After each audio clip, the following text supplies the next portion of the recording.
ինձ հետ բացեք Աստվածաշունչը, ես կընթերցեմ նույն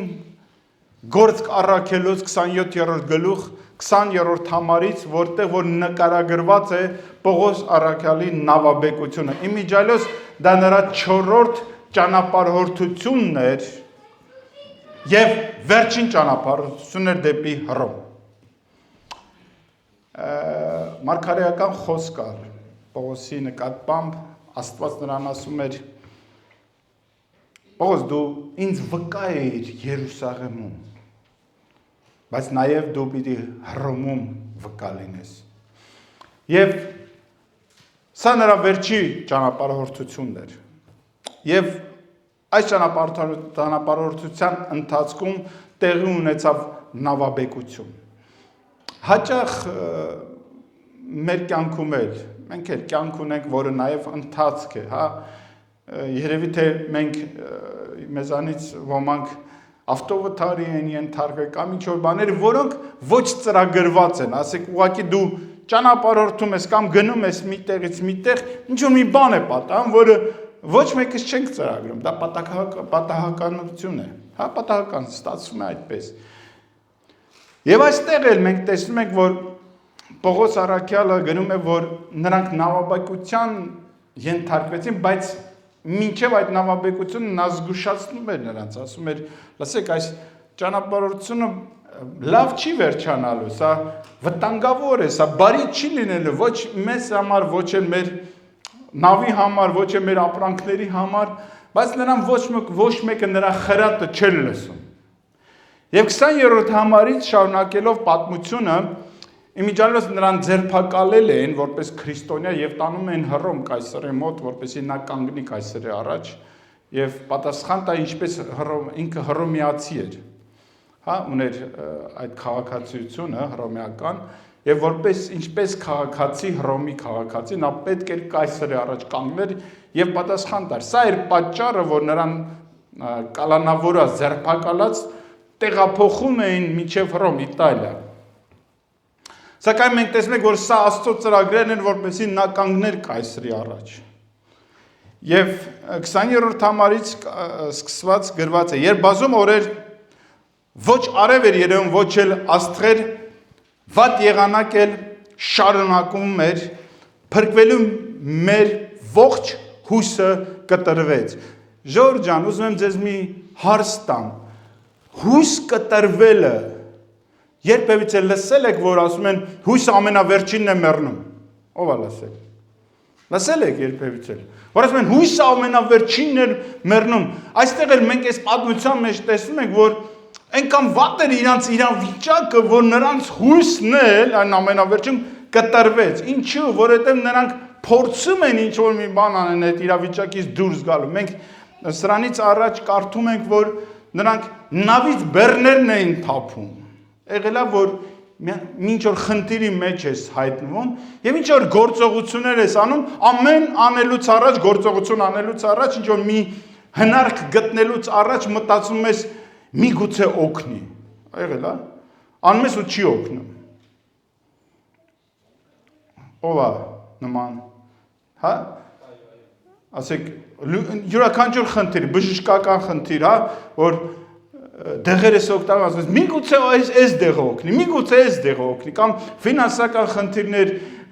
մի տեղից պարտքով փող ես գտնում, ասում ես, միգուցե սա օգնի,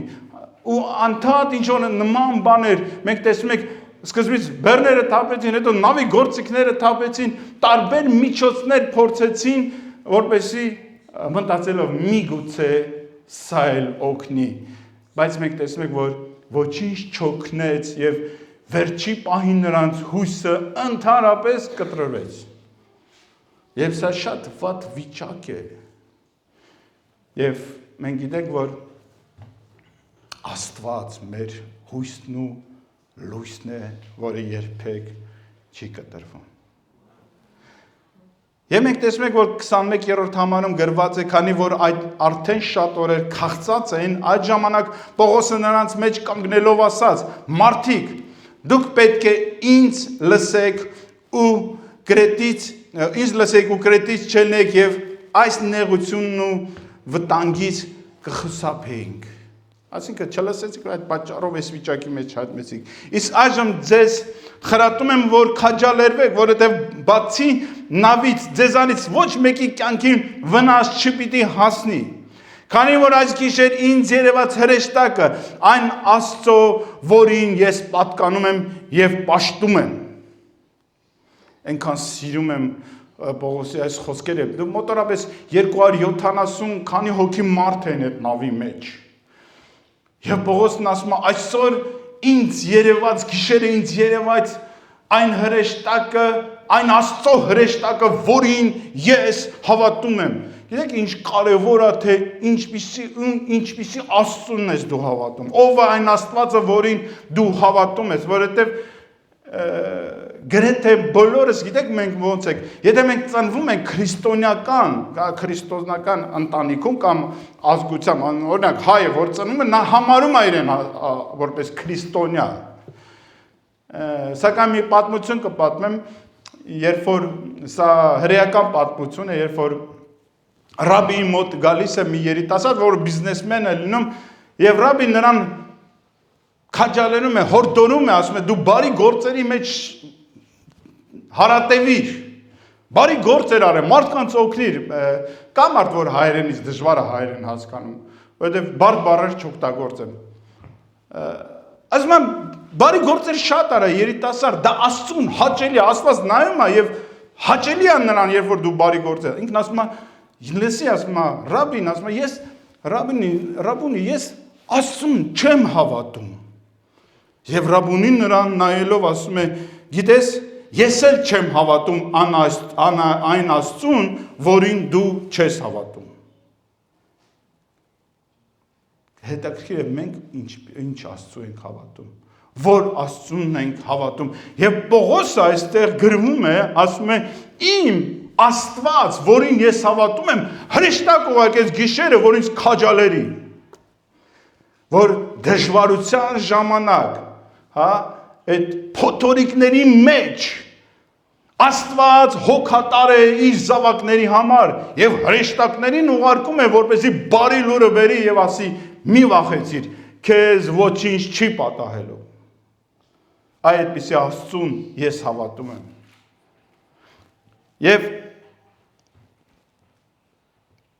Եվ ասեց 24-րդ հավանում, մի վախեցեք, Պողոս, դու պետք է Կայսրի առաջ կանգնես, հրեշտակն է ասում Պողոսին։ Այսինքն դու այստեղ չես մեռնելու, դու Կայսրի առաջ կանգնելու ես, ինչպես ի սկզբանե Աստված ծրագրեր էր։ Սիրելիներ, երբ որ մարդ Աստծո ծրագրերի մեջ է քայլում, նա չի կորցնում ինքը իր գլուխը, այսինքն չի կործանվում, որովհետև կա խոսք, որը պիտի կատարվի։ Աստված միջոցներ է գտնելու քեզ ամենամեծ փոթորիկներից նույնիսկ հանելու, որպեսզի կատարվի այն, ինչ որ Աստված ծրագրել էր։ Եվ գրված է ասում է մի վախեցիր, այդ հրեշտակի խոսքերն է, Պողոս, դու պետք է Կայսրի առաջ կանգնես եւ ահա բոլոր նրանց, ովքեր քեզ հետ նավակում են, Աստված քեզ շնորհեց։ Սիրելիներ, ինչ հետաքրքիր է, ասում է դու փրկվելու ես եւ ովքեր քեզ հետ նավակի մեջ են, Աստված քեզ շնորհեց։ Դրա համար քաջալերվեք, մարդիկ, որովհետեւ հավատում եմ Աստծուն, որ կլինի այնպես, ինչպես որ նա ինձ ասեց։ Մի հարց եմ ուզում ձեզ տամ։ Դու հավատում ես այնպես, ինչպես Աստված քեզ ասեց։ Հավատում ես այն խոսքերին, ինչ որ դու լսում ես։ Այո թե ամեն։ Սակայն պետք է կղզի ընկնեք։ Արդեն 14-րդ գիշեր եղավ, ինչ մենք Ադրիական ծովում դեռևս տարուբերվում ենք, դե նավը պարզա, երբ որ փոթորիկ է, նավը տարուբերվում է։ Կես գիշերի նավարարները կարծեցին, թե ինչ որ ցամաք են հասել։ Ջրի խորությունը չափող գունդերը գցելով 20 գրկաչափ խորություն գտան։ Մի փոքր էլ առաջանալով նորից գցեցին եւ 15 գրկաչափ գտան։ Այսինքն գնալով խորությունը պակասում էր, քչանում էր։ Եվ ըստ դրան նրանք ենթադրում են, որ մոտենում են ցամաքի։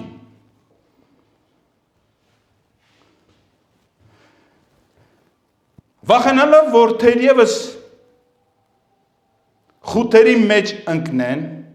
հետևի կողմից 4 խարիսխ ցած գցեցին, ես սպասում էին լուսանալու։ Ուզում եմ մի քիչ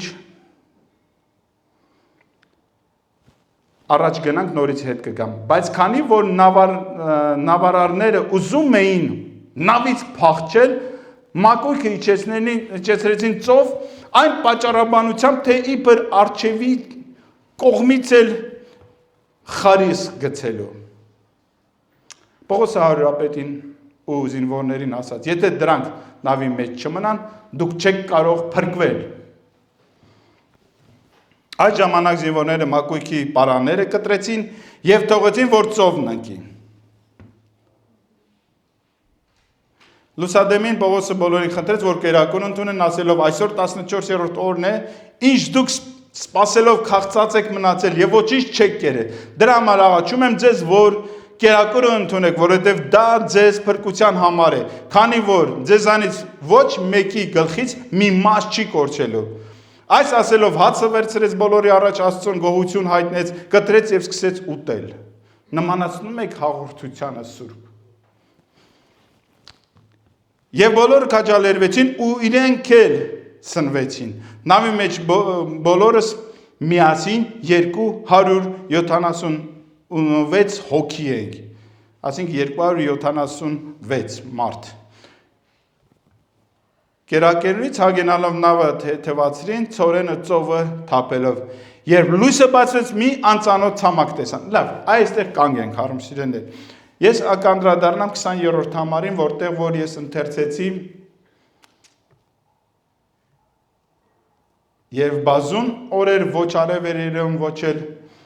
աստղեր, վատ եղանակ էլ շարունակում էր փրկվելու մեջ ողջ հույսը կտրվեց եւ գրված է, որ վախենալով 29-րդ համարում, որ թերևս խութերի մեջ կընկնեն, քարերի մեջ, քանի որ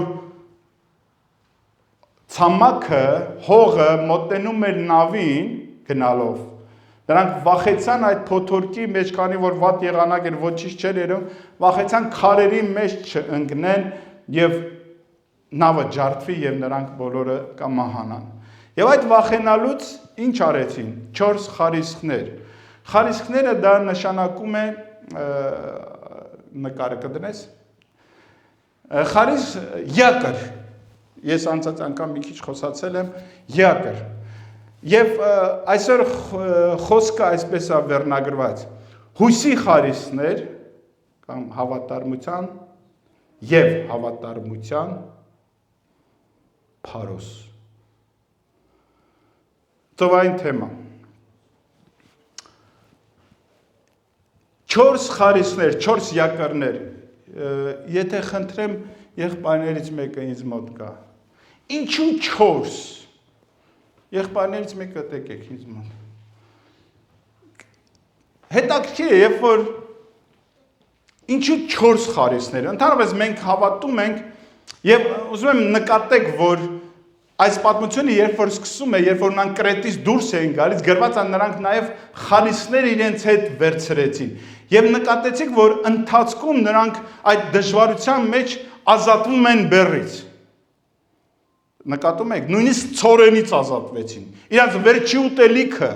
որը շատ կարևոր է ծովի մեջ, ինչպես անապատի մեջ ջուրը։ Բայց նրանք այդ ամենը դեն նետեցին, բայց խարիսները պահում էին։ Նկատեցիք։ Որովհետև դեռ ժամանակ չէր խարիսներից ազատել։ Եվ 4 խարիսներ, ինչու 4 խարիսներ, այլ ոչ թե մեկը։ Օրինակ մեծ նավերը, չէ, ունեն մեկ յակր խարիս հետևից, հիշում եք, այդ ցեպով որ իջնում է այդ։ Իսկ այստեղ մենք տեսնում ենք 4 խարիսներ, որովհետև նավը տարուբերվում էր, մոտորապես երևի դուք կհասկանում եք, եթե մի ամրացված տեղ լինի, միևնույն է նավը կտարուներ կորի։ Իսկ երբ որ 4 տեղից է, եղբայրներս ինձ լավ կհասկանան, պատկերացնում մեքենան 3 անիվ ունենա, կամ 1 անիվ ունենա մեքենան։ Հա ինչու է 4, որպեսզի հաստատուն լինի, ամուր լինի, հա։ Մարդը ինչու 2 ոտք, ինչու 1 ոտք չունի։ Խնդրում եմ մի ոտքի վրա կանգնի։ Մարդը եթե մի ոտքի վրա կանգնի, հեշտ է նրան գցել։ Իսկ հիմա 2 ոտքի վրա ամուր կանգնի։ Տեսեք, արդեն դժվար է։ Խնդրում եմ տեղդ նստիր։ Ինչու 4 խարիս, որովհետև դա ամրություն է տալիս։ Եվ բաներ կան մեր կյանքում, որ ամրություն են տալիս, եւ դրա մեջ մենք պիտի հավատարիմ լինենք։ Բաներ կան, որոնցից պիտի ազատվենք, որ մեր նավերից պիտի դեն գցենք։ Որտեւ իրավիճակները պահանջում են։ Պետք չէ մտածել, Ժողովուրդ ջան, պետք չէ մտածել կարող է ստացվի։ Գիտեք մենք ինչքան ենք խափում այդ կարող ասում, միշտ հույս ունենք։ Այնքան բաներ կա, որ ասում ենք կարող է ստացվի։ Դե մի եղբայր էր պատմում, որ ասում է, ես տունս վաճառում էի, որպեսզի տեղափոխեմ մի ուրիշ քաղաք, որտեղ որ Աստծո գործերը պիտի անեմ, բայց ինձ ասում են, լսի, մի վաճառի, գնա, կարող է չստացվի, հետ կգաս։ Բայց ես եղբայրն ասում եմ, բայց ես գիտեի, եթե Աստված ինձ առաջնորդում է, չի կարող չստացվել։ Եվ ընդհանրապես կան կյանքում բաներ, որոնք լերևէ թե լսած կլինեք այս բառակապակցություն, այս բառը Ռուբիկոն, հիշում եք, հա, որը հունական բառ է, որը, այսինքն չկա հետդարձ ճանապարհ։ Սիրելիներ, երբ որ մենք ամուսնանում ենք, դա Ռուբիկոն է։ Հա? Այսինքն դու քայլ ես անում, որում չկա հետդարձ ճանապարհ։ Չես ասում, լավ ամուսնանամ, հիմա կստացվի, չի ստացվի։ Որովհետև մեկը ցավոք սրտի այսօր ես ձեր մասին չեմ խոսում։ Այսօր նման մարդիկ կան։ Նրանք փորձում են, բայց չի կարելի փորձել այն բաների մեջ փորձեր անել, որտեղ Աստված չի որոշել, որ այդ դաշտը փորձադաշտ է։ Կան ամուր խարիսներ, որոնց մեջ մենք պիտի հաստատուն լինենք եւ հավատարիմ լինենք։ Ուրեմն գրված էր, որ նրանք իրենց ամբողջ հույսը կտրեցին եւ մենք կարդացինք վերջում, որ ոմանք լսելով Պողոսի խոսքերը, պատկերացնում եք 276 հոգի քարոզ են լսում Պողոսի։ Երանի կտայի ես այդ քարոզի ներկա լինեի, այդ նավի մեջ, այդ դժվարությունների մեջ։ Պատկերացնում եք։ Եվ Պողոսը քարոզ է տալիս։ Այդ իրավիճակի մեջ քարոզում է, ասում է, գիշերը ասում է, իմ մոտ հրեշտակ եկավ։ Ու այդ բարելուրը ոչ թե միայն Պողոսի համար էր, այլ ասեց, եւ նրանք, ով քեզ հետ են, Աստված քեզ է շնորհել։ Այսինքն ոչ թե միայն դու ես բարգվելու, այլ բոլորը։ Բայց մարդիկ գտնվեցին այդ լսողների մեջ, այդ լսարանի մեջ, որոնք ուրիշ ծրագրեր ունեին։ Ասում են կարող է ստացվի։ Զապաս տարբերակ էին պահում։ Հա? Եվ փորձեցին այդ փոքրիկ նավակը իջացնեն։ Մի փոքր է սուտ խոսալով, դե ված սուտ չէ ասում։ Փրկության համար են ասում։ Շատ ժամանակ մենք ինքներս կարող է ինչ-որ բաներ խափենք, սուտ խոսանք եւ այլն, բայց վերջում են մեզ արդարացնելու համար դե վատ բանի համար չենք, չէ՞ անում։ Ախր փրկվելու համար ենք անում։ Փորձում են նավը իջացնել, եւ ովքեր նավն են վարում։ Փորձում են նավը իջացնել եւ այդ ամեն ինչը ներկայացնելով մտում թե փորձում են նավ ավելի ամրացնել, նորի էլիս խարիչներ գցել, բայց ուզում են փախնեին։ Եվ հետաքրքիր է, որ Պողոսը բոլորին, ովքեր նավի մեջ էին, մի բան ասեց, լսեք, եթե նրանք գնան, դուք չեք փրկվելու։ Նկատում եք, որ Պողոսը չի ասում, ես էլ չեմ փրկվելու։ Որովհետև ինքը իր հայտնությունն ուներ։ Հրեշտակը նրան ասեց, դու կանգնելու ես Կեսարի մոտ, բայց նրանք, ովքեր քեզ հետ են, բոլորն էլ քեզ շնորհ են ստանում քեզ հետ փրկվելու, Բայց եթե այդ ամբողջությունը այդ բոլորից ոմանք փախնեն, այդ բոլորը չեն փրկվելու, բայց ես փրկվելու եմ։ Եվ նավապետը նրան լսողները հասկացան եւ ինչ արեցին։ Նրանց վերջի հույսի պարաները կտրեցին։ Ինչ լավ արեցին։ Ուրիշ հույս։ Այն որ կարող է ստացվի։ Չէ՞։ Զապաս տարբերակներ, ովքեր են այդպիսի մոտեցումներ տալիս բոլոր խնդիրներին, զապաս տարբերակներով։ Դե որ էսի չստացի, դե որ հանկարծ Աստված հանկարծ չտա, Աստված հանկարծ չբժշկի։ Մենք զապաս տարբերակներ միշտ ունենում ենք։ Բայց երբ որ ոչ մի տարբերակ չկա, լավ, մի քանի տեղ ասեմ, արագ, կան մարդիկ, որ ընդհանրապես Աստվածաշնչի հետ ծանոթ չեն, խնդրում եմ ձեր բարձրացեք, որովհետև որ ես իմանամ ինչպես պատմությունները պատմեմ, հա, որովհետև երբ որ մենք մի քիչ ծանոթ ենք Աստվածաշնչյան պատմությունները, մեզ համար հեշտ է, երբ որ ես ասում եմ այն կինը, որը 12 տարի արյունահոսությունով տանջում էր, տառապում էր, մեզ համար հասկանալի է, եւ գրված է, որ 12 տարի այդ կինը ամեն փորձեր արել էր, եւ ամեն անգամ բժշկի մոտ գնալուց, բախտնայողի մոտ գնալուց, չգիտեմ, այն ու մոտ գնալուց, ամեն անգամ, ամեն միջոցներ անելուց առաջ մտածում էր, միգուցե սա օգնի։ Միգուցե սա օգնի։ Եվ մենք տեսնում ենք ամեն անգամ նա հուսախապ էր լինում։ Ամեն անգամ գնալով, նրան բախտագուշակներն են, թե բժիշկներն են, թե չգիտեմ, ամեն ինչ նա արեց, բայց ամբողջ ունեցվածքը մատնելով, էլ ավելի վատ միջակի մեջ հայտնվեց։ Այսպիսի պատմություն է։ Եվ վերջին հույսը, որ արդեն էլ հուսատեղ չուներ, վերջին հույսը մնացել էր, որ Հիսուսին մոտենալ։ Գիտեք, սա շատ կարևոր է, երբ որ ընտանիքներ են ունում, խնդիրներ են ունում, երբ որ գիտեք,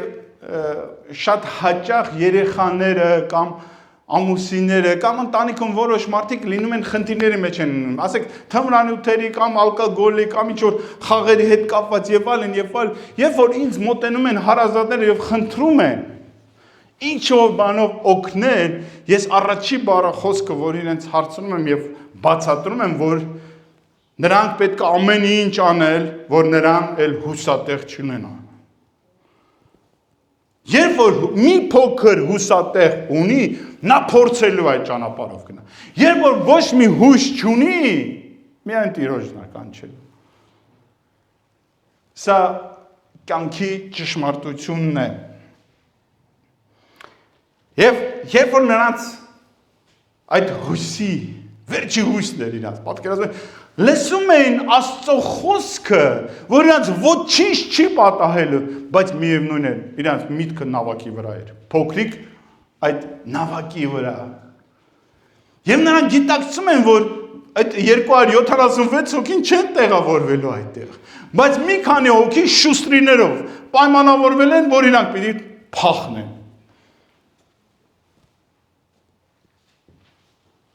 Հետաքրքիր պատմություն է։ Բայց փառք Տիրոջը Աստծո մարդկանց համար, հա։ Այնքան որ գիտեք, մենք պիտի մի բան լավ հասկանանք։ Եթե հանկարծ ինչ որ մեկը քո հույսի նավակի, վերջին նավակի պարաները կտրել է, մի նեղվիր դրանից։ Կառչիր Աստծո խոսքից։ Հա, որովհետև շատ ժամանակ մենք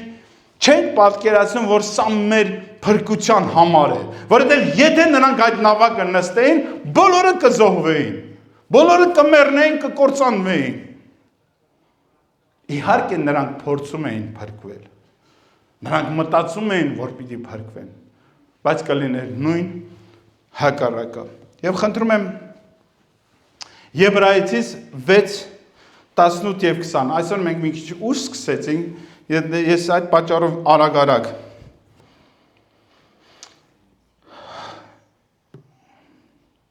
երկու անփոփոխելի բանով, որոնցով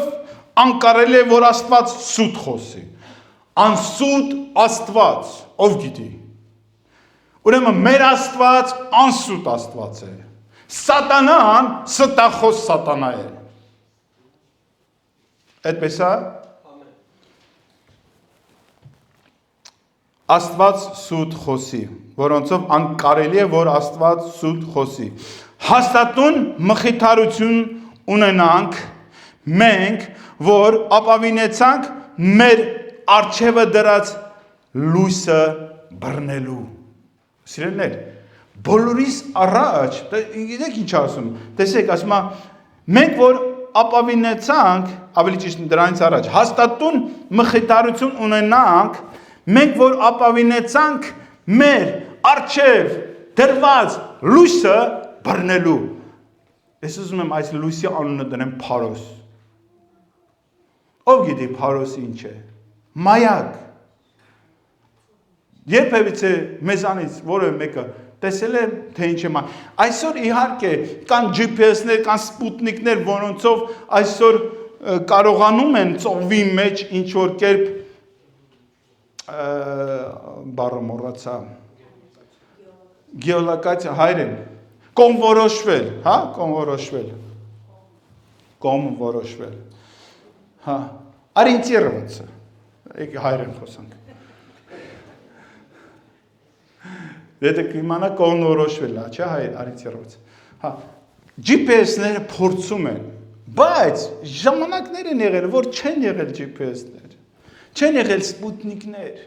միայն եղել են ինչեր, Փարոսներ, և ամեն նավապետ իրան ունեցել է ցանկ, ոչ թե քարտեզ, այլ քարտեզանման մի բան, որտեղ որ նշված են եղել, որտեղ ինչպիսի, որովհետև հատկանիշներ են ունեցել, ամեն մի Փարոս իր հատուկ հատկանիշն է ունեցել, հատուկ ձևն է ունեցել, որ հերվից նայել են, նրանք իմացել են, որ այս Փարոսը, ասեք, Մոսկվա քաղաքի Փարոսն է, այս Փարոսը մի ուրիշ քաղաքի Փարոս է, գիտեն, տվյալ քաղաքի։ Եվ նրանք ունեցել են, որովհետև Մոսկվայի քաղաքի Փարոսը մի քիչ դեղին է վառում լույսը, կամ նա մի քիչ բարձր է, վերջը, ինչ որ բաներ են ունեցել, տարբերություններ, Փարոսները, հա։ Եվ ամեն նավապետ ունեցել են դրանք, որպեսզի կոնվորոշվեն, թե որտեղը ինչ է, որտեղ են հասնում, ինչ տվյալ տեղամասը։ Եվ այստեղ էլ գրված է մեր, որ ապավինեցանք մեր առջև դրած լույսը բռնելու, որ հաստատ է անշարժ խարիսխի պես ունենք մեր անձի համար, որ և մտնում է վարագուրից ներսի կողմն էլ, ուր որ մեզ համար առաջնորդ մտավ Հիսուսը, Մելքիսեդեկ կարգի պես հավիտենական քահանապետ եղած։ Կարող եմ մի քիչ լավ չհասկանաք այս խոսքերը, ես մի ուրիշ ձև հիմա կբացատրեմ։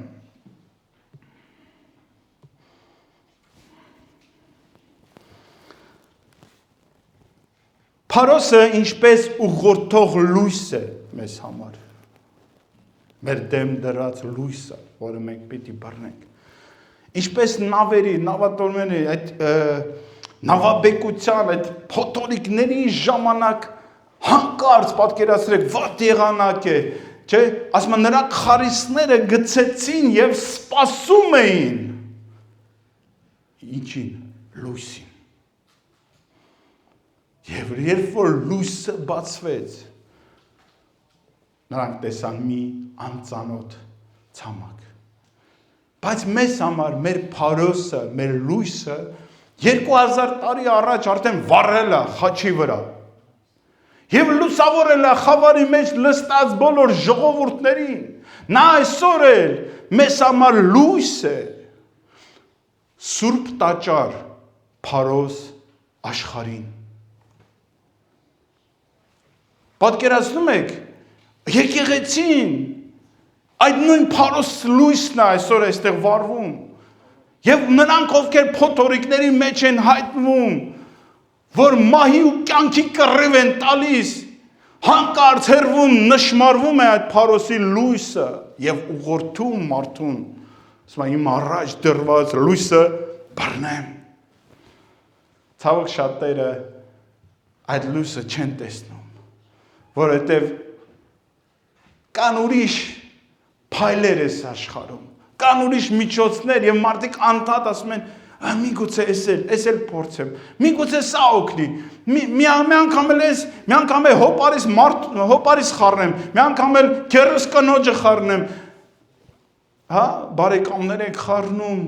ծանոթներ եք ման գալիս, մարդ ենք ման գալիս, որ միջամտեն ինչ որ հարցեր լուծելու, մարդու խորամանկությունը այնքան խորն է, մենք էլ հայրս էլ ենք չես սիրում, հա, բոլորն են սիրում, բոլոր ազգերը, ռուսերն են սիրում, բոլորը փորձում են ինչ-որ ուրիշ միջոցներով, ինչ-որ տարբերակներով հարցեր լուծեն, բայց այդ ամեն ունայնության մեջ կորցնում են ճշմարիտ եւ միակ լույսը։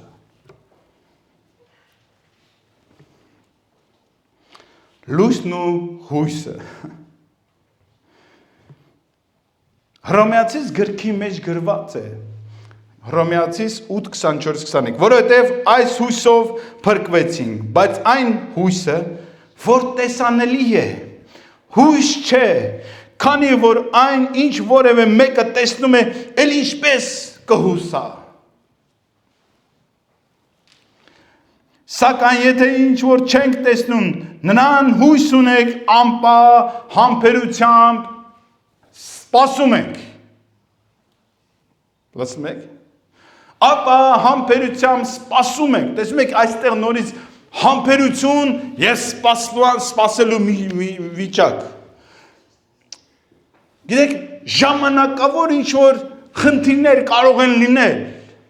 բայց կարևորը գիտեք որն է, որ դու ճշմարտության լույսը քո կյանքի մեջ նշմարել ես ինչպես նպատակ։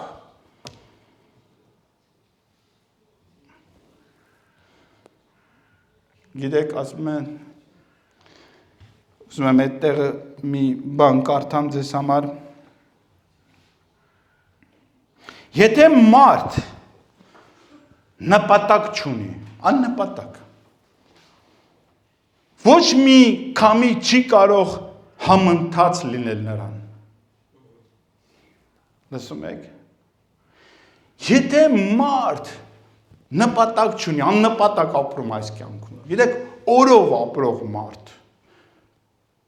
Տեսել եք նման մարդիկ, որ նպատակներ չունի իր կյանքի մեջ։ Գրված է, աշխարհում նման քամիներ չկան, որ նրան համընթաց լինի, պապուտնի ветер։ Եթե մարդուն նպատակ չունի, если у человека нет цели, ասма, никакого попутного ветра не будет для него. Որպեսզի հասկանալ եք ռուսերեն եմ ասում։ Եվ հակառակ քամիները չեն կարող կանգնեցնել նրան։ Լսում եք։ Նորից։ Ով նպատակ չունի, նրա համար ոչ մի համընթաց քամի չի կարող լինել, բայց նպատակավոր մարդու, ով նպատակ դրած, նպատակասլաց մարդու համար նույնիսկ հակառակ քամիները չեն կարող նրան կանգնեցնել։ Միտքը հասկանալի է։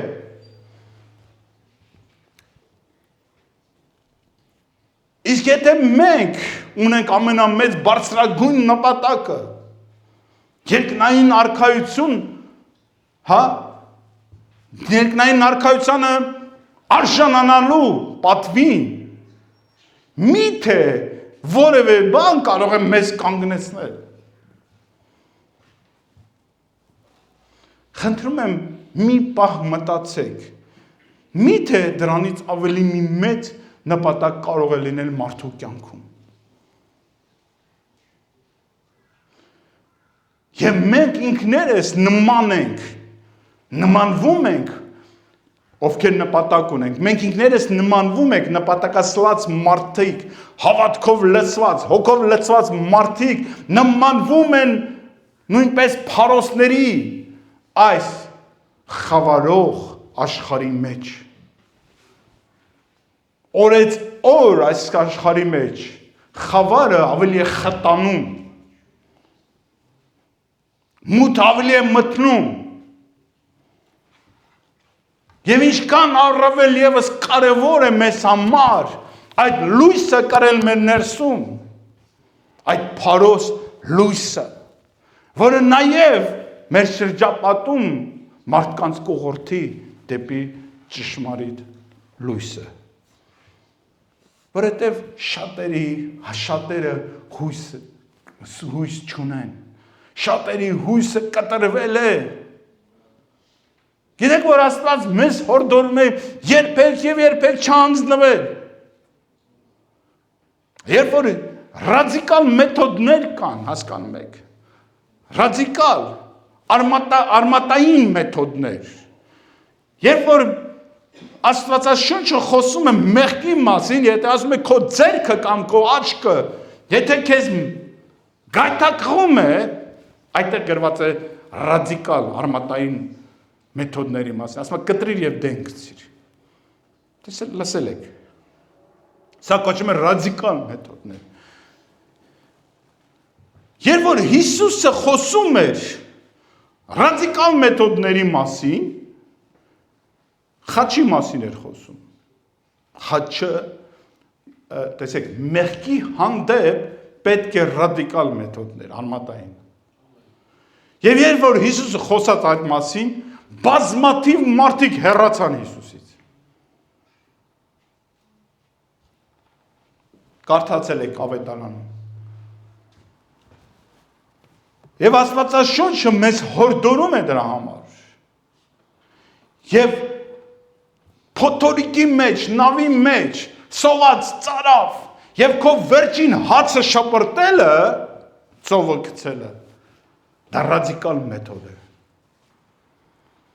Բայց շատերը գնացին դրան, ինչու, որովհետեւ լսեցին Պողոսի խրատը եւ պատգամը, ճշմարտության խոսքը։ Եվ մենք տեսնենք, որ Աստված իրականում նրանց փրկեց, փրկության բերեց։ Երբ որ լույսը բացվեց, նրանք տեսան փրկության այդ ցամաքը։ Եվ կան խարիսներ, որոնց մեջ մենք պետք է հաստատուն լինենք, անփոփոխ լինենք, անսասան լինենք, համբերատար եւ հավատարիմ լինենք։ Որովհետեւ հավատարմությունը դա մի բան է, որը Փարոսի նման ինքը անշարժ կանգուն պիտի լինի հավատարմությունը։ Եվ միշտ հիշեցեք, եւ Աստված փորձելու է մեզ այդ երկնային, այդ աստվածային արժեքների մեջ մեր հավատարմությունը։ Փոփոխական արժեքների մեջ Աստված չի փորձում հավատարմություն։ Պատկերացրեք, եթե ես հավատարիմ լինեմ իմ մարմնին, ես այդ ցորենից պինդ կարչեի եւ բաց չէի թողել։ Բայց Աստված փոփոխուն արժեքների մեջ չի փորձում մեր հավատարմությունը։ Աստված կփորձի մեր հավատարմությունը մեր ընտանիքի մեջ, բարեկամության մեջ, ընկերների մեջ, եկեղեցու մեջ, ծառայության մեջ, այն արժեքների մեջ, որոնք չեն փոխում։ Ես ուզում եմ այդ խարիսների մի քանի մասերի մասին խոսեմ։ Աստծո խոսքը եւ նրա պատվիրանները, դա անփոփոխ խարիսներ են մեր կյանքում, որ պիտի հաստատուն լինեն, որի մեջ մենք պիտի հաստատուն լինենք եւ պիտի հույսով սպասենք, հա, նայելով Փարոսին, չկորցնել մեր հույսը։ Եվ գրված է Սաղմոց 119 եւ 105-րդ համարում, 119 գլուխ, 105-րդ համարը կընթերցեմ, քո խոսքը ճրակ է իմ ոտքերի համար, լույս իմ ճանապարհի համար։ Տեսնում եք, Փարոսի մասին է խոսքը։ Աստված մեր Փարոսն է։ Աստված նա է, որ լուսավորում է, հա, մեր ոտքերը եւ մեր ճանապարհները։ 109-րդ համարում նույն գլխի մեջ իմ անձը ամեն ժամանակ իմ ձեռքի մեջ է։ Խնդրում եմ մի պահ այստեղ ուշադիր նայեք։ Գրված է իմ անձը ամեն ժամանակ իմ ձեռքի մեջ է, բայց ես չեմ մոռանում քո օրենքը։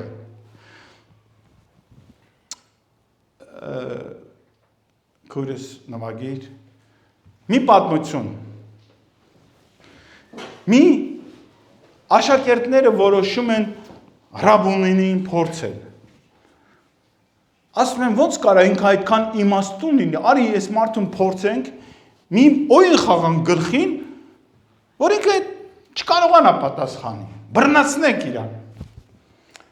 Եվ մեկը շատ խորամանկ է լինում, վերցնում է մի թիթեռ է բռնում իր ձեռքերի մեջ, ասում է գնամ Ռաբունինի մոտ, ասեմ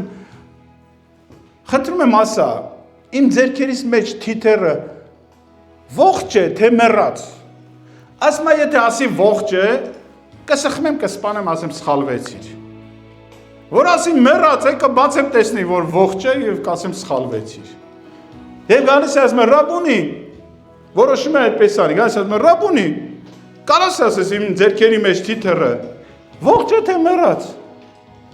Նա նայում է այդ երիտասարդին եւ ասում է ամեն բան քո ձեռքերի մեջ է։ Դու ես որոշողը։ Եվ այստեղ երբ որ Սաղմոսի մեջ կարդում ենք, ասում է իմ անձը ամեն ժամանակ ինչ ասում, իմ ձեռքերում է։ Կարդում եք։ Ամեն ժամանակ քո կյանքը, քո ընտրությունները, քո արժեքները, որ ձևավորվում են, դա քո ընտրությունն է, դա քո արժեքներն են, դա իմը չեն։ Դու ես որոշում քո կյանքը ինչպիսինը պիտի լինի։ Սակայն տեսեք ինչ է ասում Սաղմոսը։ Բայց ես չեմ մոռանում քո օրենքները։ Այսինքն իմ կյանքը, իմ որոշումները, իմ ճանապարհները ըստ քո օրենքի են լինում։ Ոչ թե ըստ իմ կամքի եւ ցանկության։ Եվ 110-րդ համարը հաջորդ համարը ասում է ամբարիշները որոգայթ դրեցին իմ դեմ, բայց ես չեմ մոլորվում քո պատվիրաններից։ Ինչ լավն է, ամբարիշտները, որոգայթներ, այդ փոթորիկների մեջ են, ամբարիշտը, սատանան, չարը միշտ մեզ փորձում է ինչ-որ որոգայթների մեջ բռնել, բայց գրված է, բայց ես երբեք իմ հայացքը այդ փարոսից չեմ կտրում։ Ինչ եղանակներ են ուզում են լինեն, ինչ փոթորիկներ են ուզում են լինեն, բարձրանան, ինչքան էլ վախենաս դու, մի վախեցիր, որովհետև Աստված քեզ հետ է։ Երբ որ Աստված մեզ հետ է, մահն է, Պողոսը գրում է, ուր ես մահ, ուր է քո խայծը։ Ասում եմ, մահը ինձ համար շահ է։ Զարմանալի մոտեցում։ Այսօր մարդիկ այնքան են փափագում իրանց անձերը։ Մի ուրիշ խարիսխ, որի մեջ մենք պիտի հաստատուն լինենք, դա ընտանիքն է եւ հարազատներն են, եւ մեր վերաբերմունքը մեր ընտանիքների եւ հարազատների նկատմամբ։ Դա պիտի անփոփոխ լինի, սիրելիներ։ Դու լույս եւ աղ ես, մի մոռացիր։ Ցավոք, սրտի պետք է նշեմ, որ շատ հավատացյալներ, որոնք դրսևորում են իրանց ապրելակերպը, իրանց վարքագիծը տեսնելով իրանց բարեկամները, նույնիսկ ընտանիքի անդամները ընդհանրապես եկեղեցու եւ Աստծո անունը չեն ուզում լսել։ Ինչու՞։ Որովհետեւ դու փարոս չես իրանց համար։ Դու լույս չես իրանց համար։ Դու ուղղակի խոսածո գլուխ ես, որը խելոք բաներ է ասում։ Հեռուստացույցը միացնում ես, ինտերնետը միացնում ես, բոլորը խոսում են։ Խոսածո գլուխներ կամ անգլուխ ձիավորներ։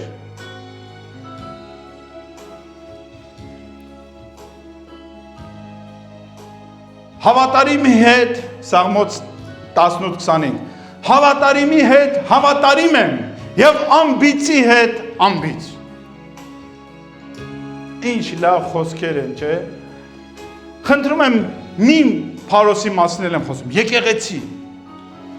Եկեղեցի և Աստծոն ծառայությունը և միաբանությունը հոգևոր քույր եղբայրների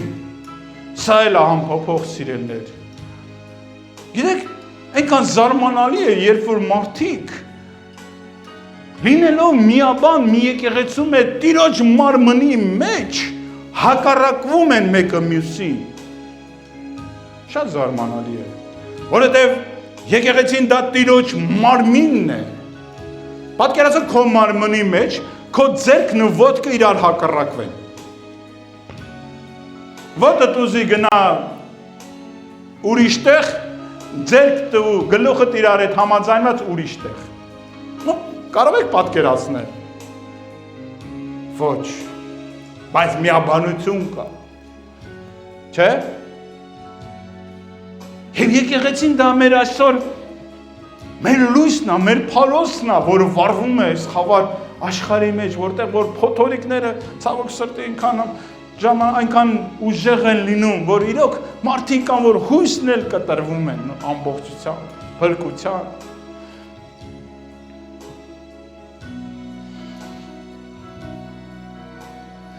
Փարոսների միջոցով իմիջիալոց շատ կյանքեր են փրկվել, բավականին շատ։ Փարոսների համար երևի պիտի մի հատ հուշարձան դնեն, փարոս, եւ գրեն տակը, այս փարոսները շատ մարդկանց կյանք են փրկել։ Բայց առավել եւս եկեղեցիները ինչքան կյանք են փրկում, հա, ինչքան հոգիներ են փրկում։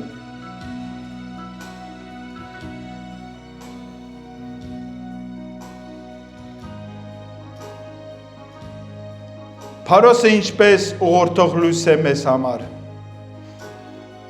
որը փայլում է մահվան վարագուրից այն կողմը, որը երբեք չէինք տեսնի, եթե չպատրվեր այդ վարագուրը վերևից ներքև, և լույս ծագեց, Մատթեոս 27:46, Էլի, Էլի, լամա Սաբաթ քանի, Աստված իմ, ինչու լքեցիր ինձ, և երկիրը շարժվեց,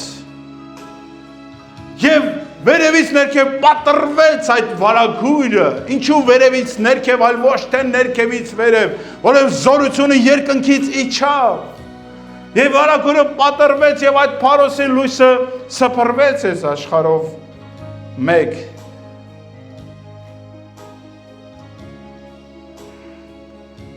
հույսը դեպի Աստված և նրա խոսքին հավատարմությունը տանում է մեզ ամենաբարձրագույն միաբանությունը Աստծո հետ հոգևոր սուրբ սրբոցում վարագուրի այն կողմը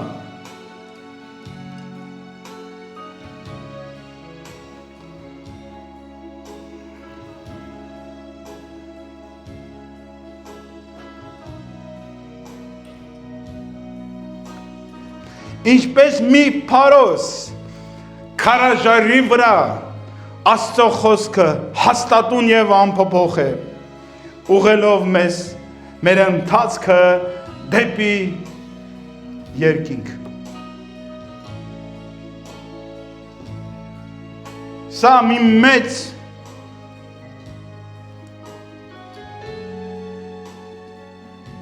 շնորհ է մեզ տրված երկնքից Եվ մենք բոլորս կրում ենք այդ լույսերը մեր սրտի մեջ Մենք կենսախիտ և խանդավառ փարոսների պես ենք այս անընդհատ խավարող աշխարհի մեջ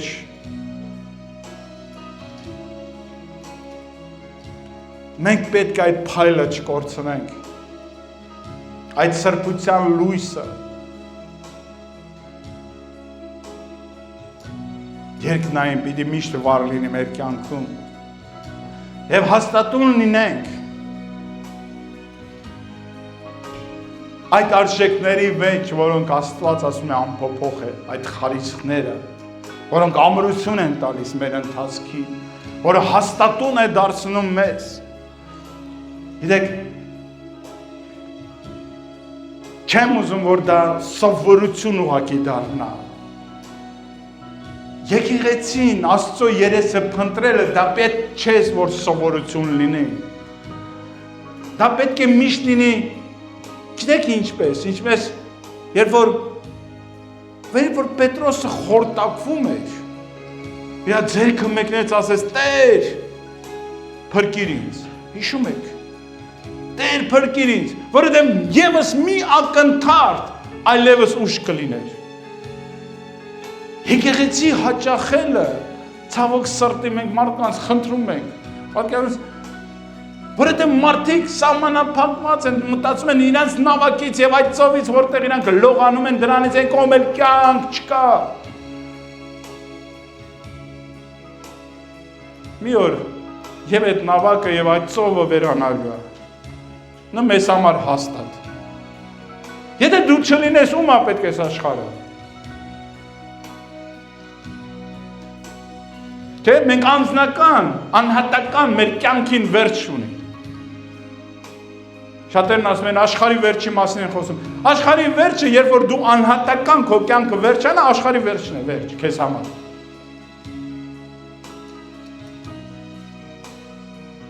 Մի բաց թող այդ փարոսը։ Նշմարի քո կյանքի մեջ այդ փարոսը, եթե դա դառնա քո կյանքի նպատակը։ Կյանքի իմաստը։